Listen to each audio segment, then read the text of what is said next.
భారత రాజ్యాంగ నిర్మాత బాబాసాహెబ్ అంబేద్కర్ విగ్రహాన్ని విజయవాడ నగర కేంద్రంలో సామాజిక న్యాయ మహాశిల్పం అనే పేరుతో గత ప్రభుత్వం వైఎస్ జగన్మోహన్ రెడ్డి గారు దాదాపు 404,35 లక్షల ఖర్చు పెట్టి ఒక అతిపెద్ద బాబాసాహెబ్ అంబేద్కర్ విగ్రహాన్ని నెలకొల్పడం ఈ భారతదేశంలోని ప్రజలకు, ముఖ్యంగా తెలుగు ఉమ్మడి రాష్ట్రాల్లో ప్రజలందరికీ తెలిసిన విషయమే.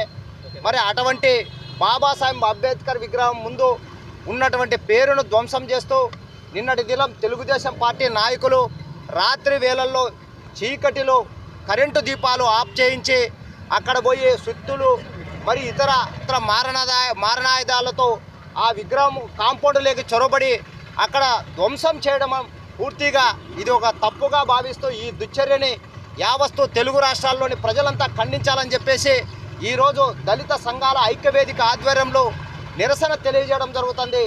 మరి బాబాసాహెబ్ అంబేద్కర్ గారు ఈ దేశానికి భారత రాజ్యాంగాన్ని రచించి అందిస్తే ఆ రాజ్యాంగ పరిపాలనలో కొనసాగుతున్నటువంటి కేంద్ర రాష్ట్ర ప్రభుత్వాలు మరి అదే బాబాసాహెబ్ అంబేద్కర్ని అవమానపరిచి కించపరిచే విధంగా దళిత గిరిజనులు మరియు బహుజనులు మనోభావాలు దెబ్బతీసే పద్ధతిలో నిన్నటి రాత్రి జరిగినటువంటి ఒక దారుణ దుశ్చర్యని పూర్తిగా ఖండిస్తున్నామని చెప్పేసి ఈ సందర్భంగా తెలియజేయడం జరుగుతుంది. మరి గతంలో కూడా తెలుగుదేశం పార్టీ అధికారంలోకి వచ్చిన క్షణంలోనే వివిధ ప్రభుత్వ కార్యాలయాల్లోనూ మరియు ఇతరత్ర సముదాయాల్లోనూ పేర్లు తొలగించే క్రమంలో బహిరంగంగానే సుత్తులు, కొడవళ్ళు, గొడ్డళ్ళు లాంటి మారణాయుధాలతో ధ్వంసం చేయడం జరిగింది.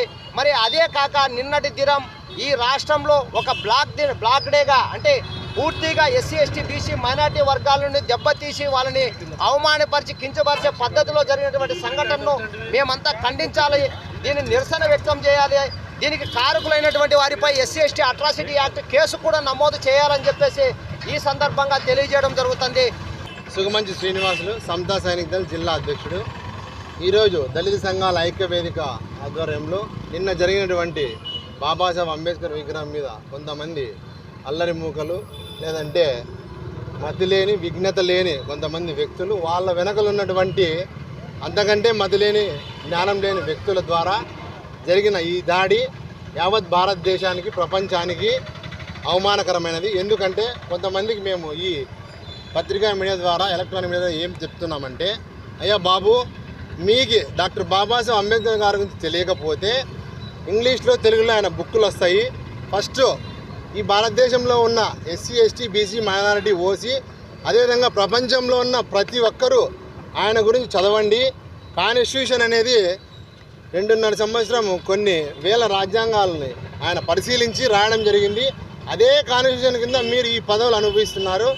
ఎవరో ఏదో చెప్పిన దానిలోకి మీరు లోబడి ఈ బాబాసాహెబ్ అంబేద్కర్ గారి విగ్రహాల మీద దాడులు కానీ ఇలాంటి పరిస్థితులు భవిష్యత్తులో జరిగితే సమతా సైనిక్ దళ్ మీకు ఏ విధంగా బుద్ధి చెప్తుందంటే అది వేరే విధంగా ఉంటుంది. ఆ చరిత్ర కూడా మీకు తెలియదేమో, అది కూడా తెలుసు. సాకేఆర్ఎన్ గారికి, అలాగే ఓబ్లేస్ పెద్దయ్య గారికి, ఇక్కడ వచ్చిన దళిత ఐక్య వేదిక ప్రతి ఒక్కరి దళిత ముద్దు బిడ్డలకు ప్రతి ఒక్కరికి పేరు పేరున ఉద్యమ జేబీలు తెలియజేస్తున్నాం. అన్నగారు చెప్పినట్ట నిన్నటి రోజున అంబేద్కర్ స్మారక విగ్రహం దగ్గర గౌరవ ముఖ్యమంత్రి జగన్మోహన్ రెడ్డి గారి పేరు ఉందని చెప్పేసి ఈ ప్రభుత్వం శిలాఫలకాన్ని పగలగొట్టడం ఎంతవరకు న్యాయం అని చెప్పేసి మేము దళిత ఐక్యవేదిక ద్వారా అడుగుతున్నాం.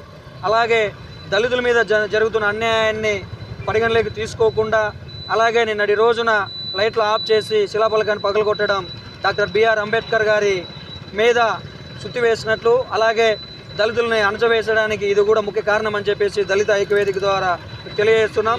అలాగే ముందున ఇలా జరిగితే మేము ఊరుకుండేది లేదని చెప్పేసి దళిత ఐక్యవేదిక ద్వారా చెప్తున్నాం. ఏ శిలాఫలకం అయితే పగలగొట్టారో అదే శిలాఫలకము గౌరవ ముఖ్యమంత్రి గారి పేరు మీద, మాజీ ముఖ్యమంత్రి గారి పేరు మీద అక్కడ ఉంచాలని చెప్పేసి దళిత ఐక్యవేదిక ద్వారా మీకు తెలియజేస్తూ జై భీమ్. అంబేద్కర్